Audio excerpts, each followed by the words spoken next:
Sveiki. Sugalvojau nufilmuoti, kaip persodinėsiu šeflerą.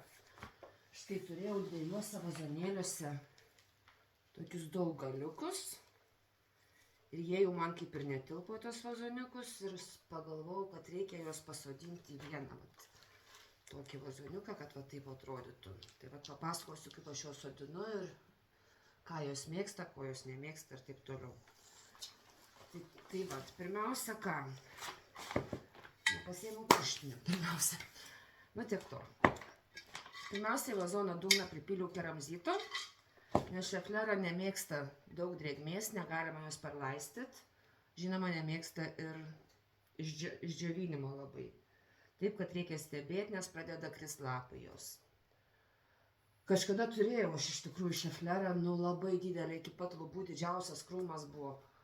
Ir aš jinai augo, daug kas sako, kad šeflera nemėgsta saulės, tiesioginių saulės spindulių, bet jinai pas mane augo ten grynai oranžerijos prie lango, pačio lango, ir jai net nebuvo per daug saulės, didžiausias gražus, labai vešlaus krūmas buvo, bet aš ją perstūmiau į kitą vietą ir ji pradėjo man mest lapus, metė ir išnyko.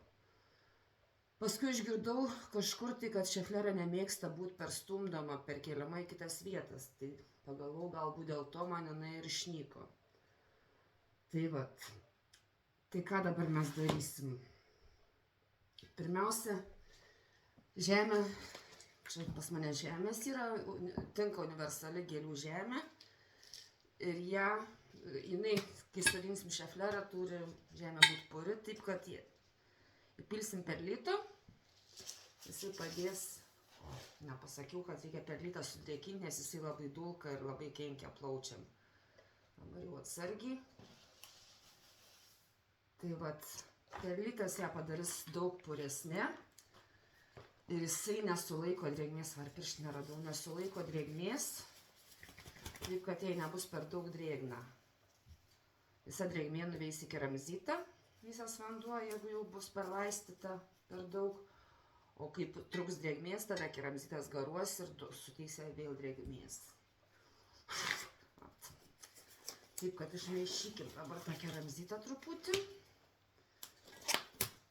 O, dar suplėšiu pirštinę dėl to.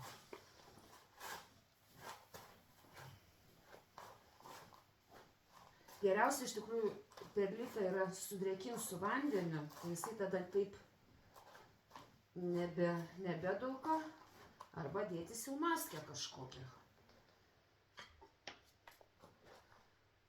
Tai va.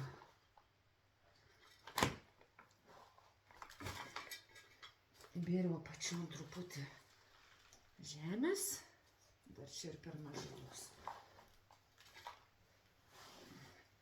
Vienas augaliukas pas mane buvo drėgnas gan, tai labai prastai žemė nusiėmė, o kitas liko tik šaknis.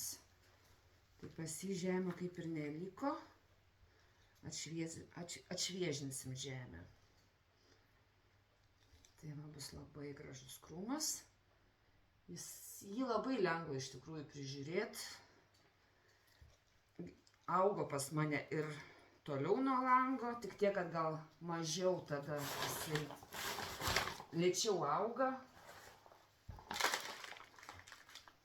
bet vis tiek nenyksta. Seniau iš tikrųjų nenaudodavau nei perlito, dar tiek daug žinių nežinojau, tai paprasčiausiai universalią žemę naudodavau ir vis tiek jinai augdavo.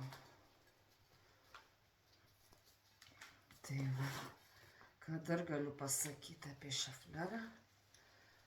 Dabar net nežinau.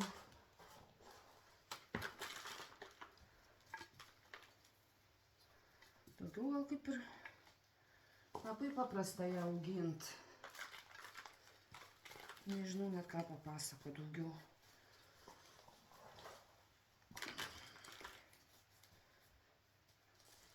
Šefleros, žinau dar, kad šeflera, ji yra pavadinta botaniko vardu. kuris ją atrado. Jie atvyko iš Azijos pas mumis. Nu va, kaip gražiai atrodysim man čia krūmelis. Ir aš ją kišiu ten giliai prie pat lango. Tikiuosi, kad vėl užaugs didelis man krūmas. Senai rašiausi aš ją persodinti, bet niekaip neprisirašiau. Man dabar oranžerijai tvarką baigiu padaryti jau. Daug gėlių persodinau. Žadėjau ir video padaryti, bet video darant irgi laikas užtrunka. Neprisirašiau vis. Tai man nors vieną video padariau. Tai tiek gal šiam kartui. Kas turit klausimų, klauskit, gal atsakysiu. Štai. Nepamirškim palaistyt iš karto. Aišku, viena šitų šeflerų buvo drėgna, tai daug nereikia pilt vandenuko, bet kažkiek įpilsiu. Tiek. Gero laiko visiems. Dėkui, kad žiūrėjot.